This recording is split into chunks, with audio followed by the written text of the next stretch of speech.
Class 2 তোমাদের কথা সাহিত্য বইয়ের অন্তর্গত একটি অধ্যায় যার নাম ভারতের জাতীয় পতাকা। সেই জাতীয় পতাকাটি সংক্ষেপে আলোচনা করে তার বিষয়বস্তু প্রশ্ন উত্তরগুলো আলোচনা করে দেব এই ভিডিওতে।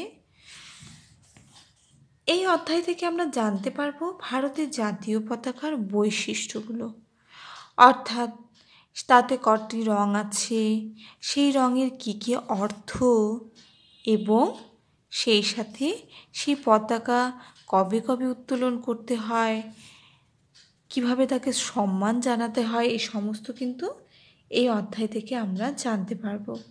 যেমন আমরা জানি পতাকার 3টি রং, সাদা, সবুজ এবং গেরুয়া।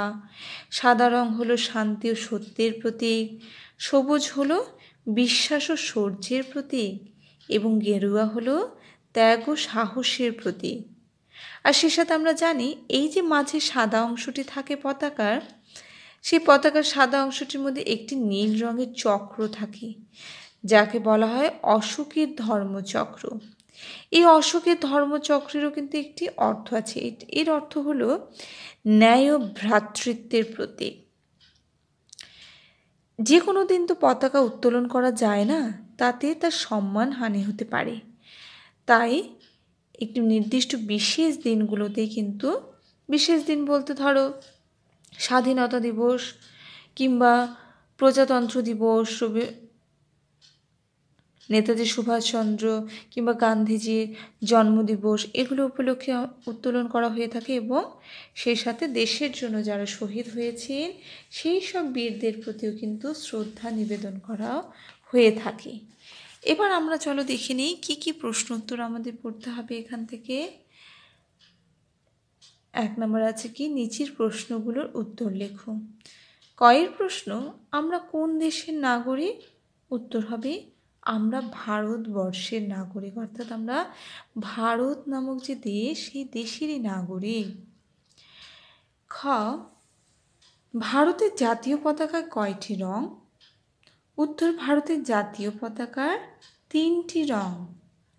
গয়ের প্রশ্ন, সাদা রঙের অর্থ কী? সাদা রং শান্তি ও সত্যের প্রতীক। তাহলে সাদা রঙের অর্থটা কি? শান্তি ও সত্যটাই হলো সাদা রঙের অর্থ। ঘয়ের প্রশ্ন, বিশ্বাস ও শৌর্যের প্রতীক কোন রং? উত্তর, বিশ্বাস ও শৌর্যের প্রতীক হলো সবুজ রং। এই শৌর্য কথাটির অর্থ কি? এই শৌর্যটি হলো শক্তি, এক প্রকার পাওয়ার, যেটাকে আমরা বলে থাকি, সেই শক্তিটাকেই বোঝানো হয়েছে শৌর্য শব্দটির মধ্য দিয়ে। ত্যাগ ও সাহসের প্রতীক বলতে কোন রঙকে বুঝি? উত্তর, ত্যাগ ও সাহসের প্রতীক বলতে গেরুয়া রঙকে বুঝি। দেখবে সন্ন্যাসীরা গেরুয়া রঙের বস্ত্র পরে থাকে। কেন?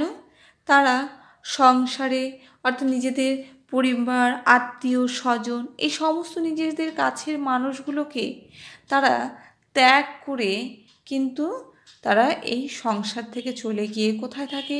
কোথাও জঙ্গলে জঙ্গলে ঘুরে বেড়ায়, কিংবা বিভিন্ন তীর্থস্থান, দেবদেবীর স্থানে তারা ঘুরে বেড়ায় এবং পুণ্য অর্জন করে থাকে, সাধনা করে, ধ্যান করে থাকে, সাধনা করে থাকে। তাহলে এইখানে কিন্তু ত্যাগ, সে কারণে দেখো গেরুয়া রং। তাহলে গেরুয়া রংটা কিসের প্রতীক দেখলাম? ত্যাগের প্রতীক। তার জন্য দেখবে সন্ন্যাসীরাও কিন্তু গেরুয়া বস্ত্র পরেই কিন্তু সন্ন্যাস ধর্ম নেয়।